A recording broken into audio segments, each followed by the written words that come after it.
Olá, o JR Entrevista está começando. Eu sou a Tainá Farfan e a convidada de hoje é a responsável pela pasta que tem os holofotes do governo e da população voltados para ela nesse momento.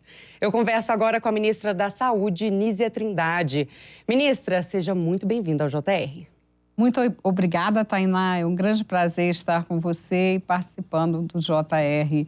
É uma oportunidade de estar conversando também com todos que nos assistem. Obrigada. Ministra, é uma alegria receber a senhora aqui. Obrigada. E eu já quero começar falando sobre um dos principais, ou principal assunto da sua pasta nesse momento, que é justamente o combate à dengue.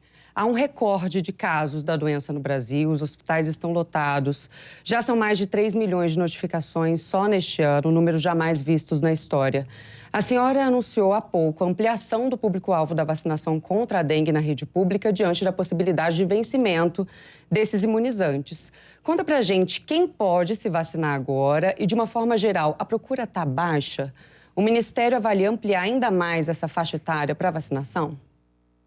Tainá, bom, primeiro, de fato, é um número de casos de dengue, né, que começou de forma explosiva no início do ano, e nós termos 3 milhões de casos de dengue é um número, de fato, para nós pensarmos o presente e também as ações preventivas para o futuro.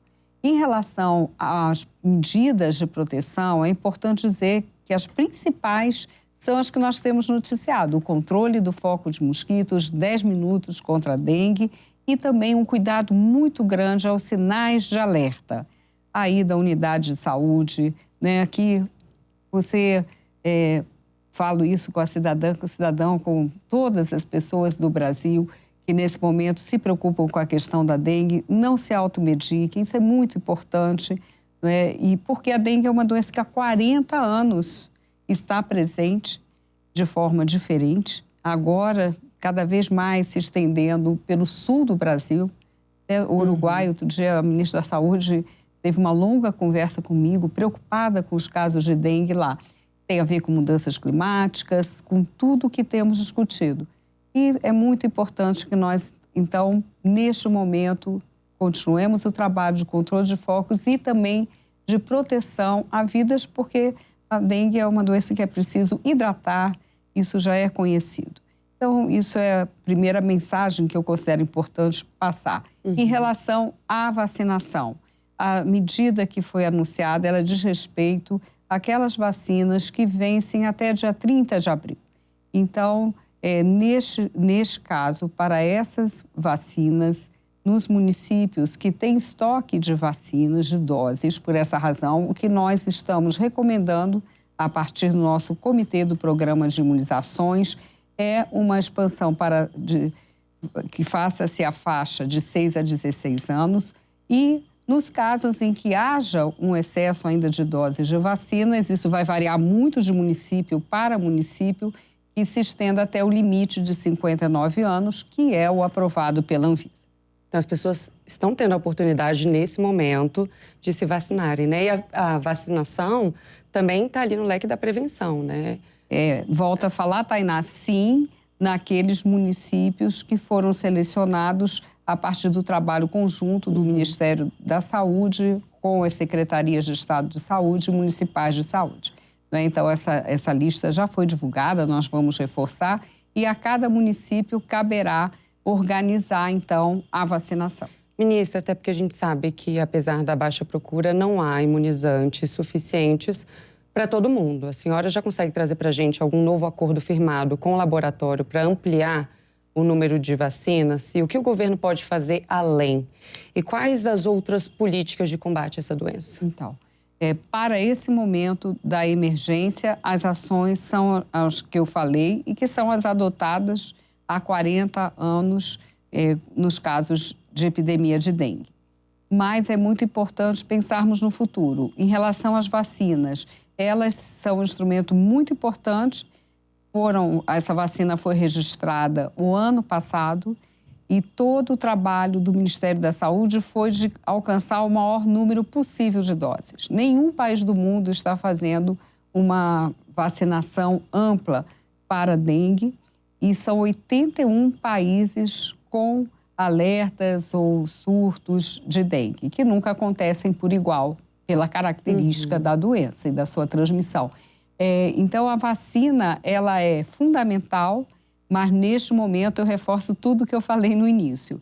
Vamos aumentar essa oferta de vacinas? Esse é o nosso propósito desde o início e, nesse momento, existe um acordo em curso que o Ministério da Saúde apoia e acompanha de perto entre a Fundação Oswaldo Cruz e a farmacêutica responsável pela vacina, o Laboratório Takeda, e pensando também em possíveis parcerias com laboratórios privados para ampliação. Tem muitas questões técnicas que fazem com que esse processo não seja simples, ele terá que ser aprovado pela Anvisa. Qualquer modificação, né, nesse processo de produção precisa disso por uma questão de segurança da população. Então, isso é importante frisar isso.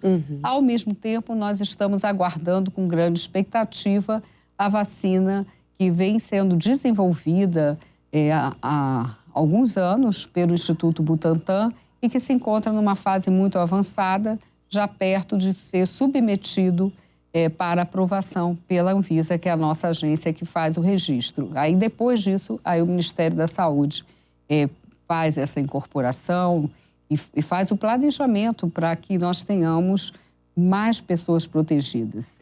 Para os ansiosos, a gente consegue já dar mais ou menos algum prazo, alguma expectativa de prazo para ter acesso a essa nova vacina? Isso vai depender dessa análise, como eu falei, mas isso estaria apontado para o próximo ano, né, sem ainda uma definição precisa de cronograma. Mas antes do próximo ano não teremos certamente essa vacina. A submissão, a última posição oficial do Instituto Butantan é que não ocorreria por volta de junho, julho a submissão, mas ainda sempre em vacina, é sempre um processo bem complexo. Eu acompanhei isso de perto na Fiocruz, mas estamos não só aguardando, nós desde que foram publicados os resultados da vacina do Instituto Butantan para a dengue, bons resultados de pesquisa, nós temos trabalhado para garantir a maior rapidez para que essa vacina chegue o mais rápido possível e proteja, né, para a dengue, uma doença tão importante. Acho que é a expectativa de toda a população, né? Com certeza. Ministra, esse assunto acaba me levando naturalmente a te fazer uma outra pergunta que diz respeito à reunião ministerial com o presidente Lula. Há exatamente um mês, né? Hoje, dia 18, foi exatamente um mês essa reunião em que ele cobrou uma explicação sobre esse assunto, especificamente sobre a dengue. Eu sei de bastidores dessa reunião, mas gostaria que a senhora contasse a sua versão e nos trouxesse como está o seu relacionamento com o presidente e se algo mudou no ministério na sua gestão de lá para cá.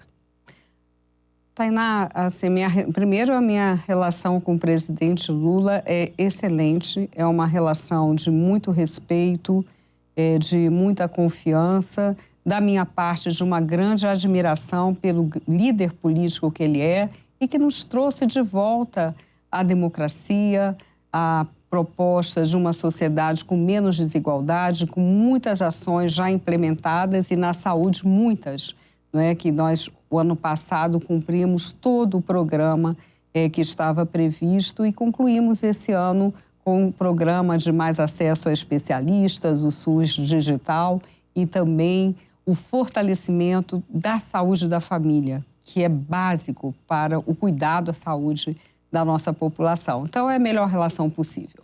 Na reunião, o que aconteceu é que, normalmente, são os ministros que fazem ou a avaliação política mais geral, o caso do ministro Padilha, a apresentação geral dos grandes avanços do governo e dos desafios, que é a Casa Civil, com o ministro Rui Costa, e também o ministro Haddad, pela importância de todo o cenário econômico, da recuperação econômica que precisamos dizer, o Brasil tem apresentado dados muito positivos nessa área. E isso é fundamental para a saúde. Sem política econômica e sem política social positiva e condições econômicas e sociais positivas, não podemos ter boa saúde, né? Eu sempre falo, desigualdade faz mal à saúde. Então, foi esse o contexto da reunião. E o presidente deu espaço para que outros ministros falassem. né, nessa reunião, que fomos a ministra Cida Gonçalves, que estava vindo de um importante evento da reunião sobre mulheres, né, pensando essa questão do ponto de vista global dos direitos. Não vamos esquecer a aprovação da Lei de Igualdade Salarial, tão importante. E além da ministra Cida, ele deu a palavra a mim e ao ministro Lewandowski, que recém ingressou no governo. Que estavam com assuntos, digamos assim, mais sensíveis naquele momento, né? No caso da senhora, justamente a campanha em torno da vacinação, né? Não, ele deu essa oportunidade para que eu falasse dessas pautas que tanto preocupam os brasileiros. E a palavra que ele usou nessa abertura foi: nós não somos um governo transversal, então é muito importante que a ministra Anísia coloque aqui para todos os ministros esses grandes desafios da dengue, da questão Yanomami, não é? De como vamos avançar na questão da vacina da dengue, as preocupações que são as preocupações da sociedade. Né? Não foi nada além disso. Né? Então, veio uma narrativa de bronca, de coisas assim que eu reajo, às vezes, fortemente, porque elas mostram o preconceito de gênero na nossa sociedade. Como nós, mulheres, somos tratadas quando estamos numa posição de destaque. Uma posição que é fruto da minha história, de muito trabalho e de um projeto de país, de um projeto do SUS, que não é só meu. Eu me vejo dessa forma e, por essa razão, o presidente Lula me convidou. Então, eu vejo muitas vezes com desrespeito, como um desrespeito, que é essa narrativa da fragilidade, né, de quem não decide nada sobre a pasta que é responsável, o que não teria nenhum sentido. E nunca houve nenhum desrespeito. Ao contrário, eu sempre tive uma excelente relação com o presidente Lula e continuo a ter, como ontem que estava com ele em Bogotá, numa importante relação com a Colômbia e com muitas agendas positivas de cooperação no campo da saúde. Ministra, e assim, claramente, né, a senhora é uma mulher extremamente forte, uma mulher na política, que é um ambiente, ainda, apesar de estarmos em 2024, majoritariamente um ambiente masculino. Então, eu imagino os desafios que a senhora tem que enfrentar todos os dias. Agora, já que a gente entrou um pouquinho mais a fundo nessa questão política, a gente também não pode deixar de abordar aqui, entrar um pouco mais, que é um cargo político, né, à frente da pasta, querendo ou não, que tem essa proteção, claro, por parte do Palácio do Planalto, mas há, sim, pressões que a gente vem acompanhando, políticas claras por parte de partidos do Centrão e também de algumas alas do próprio PT que miram o cargo, né, de ministro da Saúde, de ministra da Saúde. Como a senhora tem lidado com o apetite desses opositores, digamos assim? Porque a senhora avalia que existe esse apetite todo e a senhora tem feito algum movimento para tentar se aproximar, em especial ali dos parlamentares, dessa classe política? Tainá, eu vejo que o legislativo tem um papel muito importante na nossa sociedade. Por formação, eu fiz minha graduação em Ciências Sociais, o mestrado em Ciência Política. Eu aprendi muitos estudos sobre legislativo. Meu primeiro trabalho, aliás, foi sobre partidos políticos e comunidades populares. Então, sempre foi um tema que me fascinou pelo lado positivo. A importância de, naquele lugar mais remoto do Brasil, ter uma representação política. Eu acredito na democracia, tenho que valorizar o parlamento. O que eu vejo é que houve uma mudança muito grande em relação à relação entre executivo e legislativo de 2016 para cá. E nós estamos num momento, eu creio, de equilibrar, ver pontos de possibilidade de agendas comuns. Temos feito isso, por exemplo, com o Programa de Aceleração do Crescimento. E creio também que o presidente Lula tem uma grande maestria em lidar com essas questões, não é pela sua condição de líder político. Então, eu vejo dessa forma.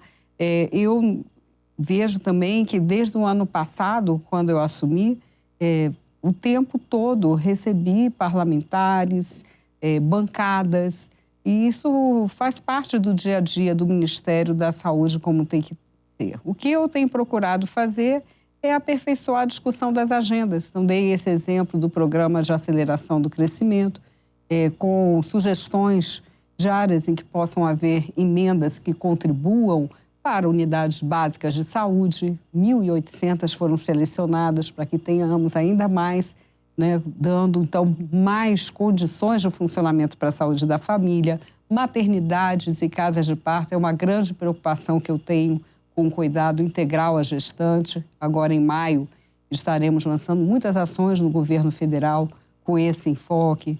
Então, assim, eu vejo isso como uma agenda de trabalho. Eu me relaciono com o parlamento, com movimentos sociais, com a academia, de onde é a minha origem, né? Eu venho da Fundação Oswaldo Cruz, e eu creio que é dessa forma, com os demais ministérios, evidentemente. Então, é assim que eu vejo o meu trabalho. Tem que ser um trabalho de reconstrução do SUS, de levar cuidado à melhor saúde para a população brasileira, por isso tenho enfatizado tanto a saúde da família, e eu acho que ver o parlamento como um lugar para promover essa discussão. Um exemplo que eu dou foi o papel do Ministério da Saúde na lei para prevenção, controle e tratamento do câncer, né? Uma grande parceria entre o Legislativo e o Ministério da Saúde. Mas, ministra, agora vou fazer novamente, vou insistir nessa pergunta porque eu quero uma perspectiva da senhora em relação a isso. Como que a senhora enxerga o apetite desses partidos, né, de alas do PT e desses partidos do Centrão em torno do Ministério da Saúde, da pasta? Como que a senhora lida com isso e a senhora pretende ficar ainda bastante tempo à frente da pasta? Bom, eu pretendo cumprir integralmente minha missão durante esse mandato do presidente Lula. Foi para isso que eu aceitei a missão. E é claro que essa decisão, naturalmente, é do presidente da República, mas da minha parte, a minha disposição, o meu trabalho diário, tudo que eu tenho feito tem a ver com a convicção de que eu estou contribuindo para um projeto de Brasil mais igual, mais democrático, é isso que me move. Em relação ao apetite que possam ter Centrão, alas do PT, eu quero te dizer a todos, né, não só a você, Tainá, que eu, como eu disse, eu tenho muita convicção na democracia. E eu tenho muita convicção no trabalho que eu faço e tenho muita convicção que esse trabalho expressa um programa de governo eleito pela sociedade, quem foi eleito foi o presidente Lula, mas na minha trajetória é uma construção de 37 anos de trabalho na área da saúde, né, com foco em todas essas questões que eu mencionei aqui. Então, é nisso que eu acredito. Então, a minha intenção é cumprir com essa missão. Com relação a alas do PT, assim, eu acho que ninguém agrada a todos, mas não quero falar de alas do PT. Acho que eu vejo que as lideranças do partido, a presidente do partido, vários deputados têm expressado apoio publicamente, inclusive na última audiência da Câmara, e não só do PT, né, de todos os partidos da base que apoiam o presidente Lula e mesmo partidos que não o apoiam. Eu já tive manifestação pública de secretários de saúde de governos que não apoiam o presidente Lula, porque eu acho que a saúde é uma pauta para unir. É uma pauta para levar acesso a um bem tão importante que é a qualidade de vida e a preservação da vida. Então, eu vejo a saúde dessa forma, né? Infelizmente, algumas pautas, como a vacinação, deveriam unir mais do que tem unido. E nós começamos o programa falando disso. Então, a minha mensagem é a própria mensagem do nosso governo, é união e reconstrução. No caso da saúde, reconstrução do SUS, não é, que é um grande avanço no nosso país em termos de direitos e de cidadania. Com certeza. E você pode assistir ao JR Entrevista na Record News, no portal R7, no Play Plus, no Jornal da Record, no JR 24 Horas e também nas nossas redes sociais. Ministra, ainda dentro da sua pasta, um pouco da questão política também, a Portaria 544 criou um procedimento diferente que poderia atender a casos emergenciais. Nós recebemos a informação de que havia um valor previsto de 3 bilhões de reais e a senhora, por meio do Ministério, teria gastado cerca de 8 bilhões de reais. A senhora confirma essa informação e a que se deve esse aumento? E todos os municípios tiveram as situações emergenciais comprovadas pelo Ministério? Bom, vamos separar. A origem da Portaria 544 é uma decisão do Supremo Tribunal Federal de que os recursos da chamada emenda de relator para o orçamento de 2023 deveriam ser atribuídas aos ministérios para as áreas que elas estavam destinadas. Então, deixou de ser uma emenda, né? Deixou de ser a figura de emenda e passou a ser um recurso do orçamento. O que nós fizemos foi, e isso com uma visão do governo como um todo, isso aconteceu com outros ministérios, não só o da Saúde, onde havia destinação a partir dessa emenda de relator, foi criar essa portaria com base na própria decisão do Supremo Tribunal Federal, de apontamentos do Tribunal de Contas, para que houvesse regras básicas para essa demanda que veio dos municípios. Então, esse é o quadro.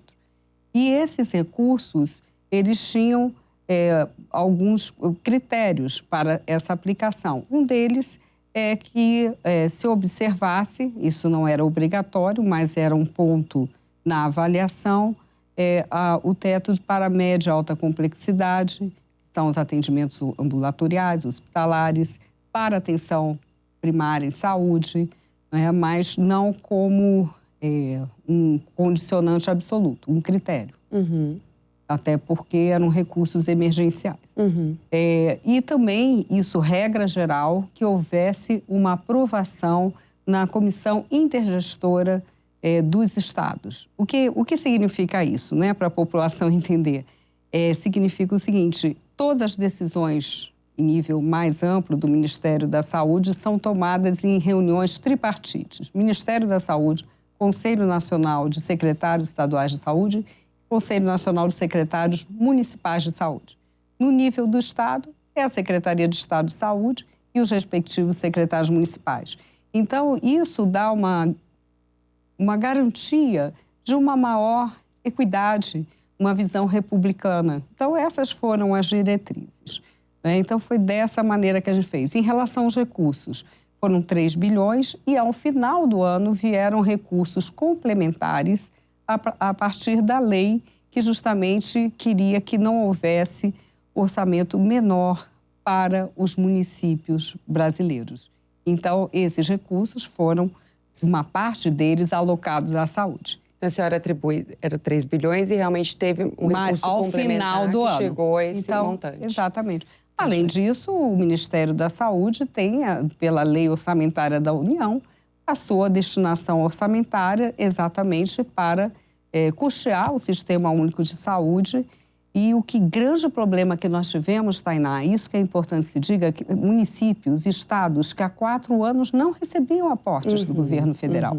Essa é a principal questão para que houvesse uma demanda tão grande frente a essa abertura de recursos. Perfeito, ministra. O papo tá bom, mas eu vou ter que chamar um rápido intervalo. JR Entrevista volta já já. A gente vai continuar nossa conversa com a ministra da Saúde, Nízia Trindade.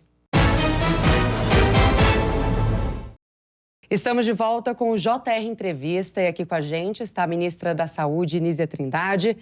Ministra, hoje o Ministério da Saúde foi alvo de uma operação da Polícia Federal que apura fraude em licitações para a contratação de empresas para atendimento telefônico pré-clínico durante a pandemia da Covid-19. A gente sabe que não se trata da sua gestão, foi da gestão anterior, mas o Ministério já tinha alguma suspeita sobre esses contratos, já tinha identificado alguma irregularidade e o que a pasta pretende fazer para melhorar a transparência?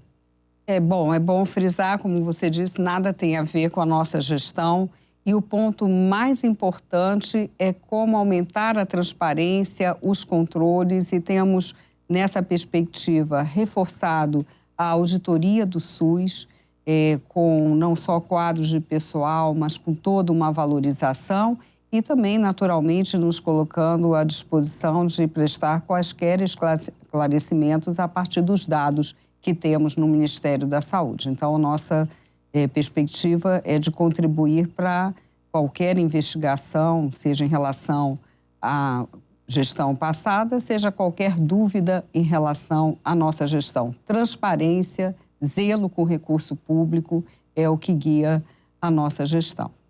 Ministra, e um outro tema que repercutiu muito e agravou até a pressão contra a senhora foi aquela nota técnica pro aborto, mesmo depois da suspensão dessa medida.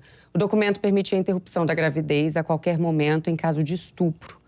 Aborto é um tema polêmico no nosso país, querendo ou não, mas eu gostaria de saber qual a sua avaliação sobre esse assunto e se há alguma outra medida no que toca o assunto, o tema aborto, sendo analisado internamente na pasta.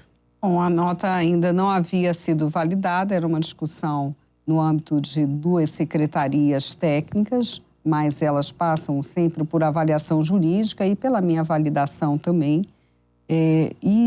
Na verdade, ela respondia a questões nos marcos da lei. É importante se dizer. Era um questionamento do Supremo Tribunal Federal a partir de uma arguição por descumprimento de preceito constitucional.